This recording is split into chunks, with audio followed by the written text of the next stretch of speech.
আসসালামু আলাইকুম। আমি মনির স্মার্ট গ্যাজেট থেকে। আজকে এই ভাই আমাদের কাছ থেকে একটা টিকটক থেকে ভিডিও দেখে আসছিল। 13 প্রো ম্যাক্স নিল। ভাইয়া 13 প্রো ম্যাক্সটা আপনি কিভাবে আর কি দেখলেন বা কি মনে করে আসলেন আমাদের এখানে? আমি হঠাৎ করে টিকটক দেখতেছিলাম, তো আপনার ভিডিও পাইলাম। দেখার পরে আমার ভালো লাগছে, এই কারণে যে আপনার সার্ভিসগুলো অনেক ভালো ছিল।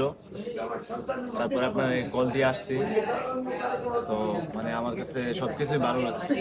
তো আমাদের কাছ থেকে যে ফোনটা নিলেন, তো ফ্যাসিলিটি কেমন পেলেন আর কি? সার্ভিসটা, ব্যবহার বা আপনার এক্সেসরিজ? সবকিছুই ভালো ছিল। তো তাদের সার্ভিসও খুব সুন্দর, আর তাদের আপ্যায়নও খুব ভালো ছিল। ধন্যবাদ ভাইয়া। তো আপনি কাঙ্ক্ষিত ফোনটি আপনি নিন। আলহামদুলিল্লাহ, আপনারা সকলেই আমাদের পাশে থাকবেন আশা করি। আর নতুন নতুন ভিডিওর আপডেট পেতে আমাদের চ্যানেলটি ফলো দিয়ে রাখবেন। আসসালামু আলাইকুম।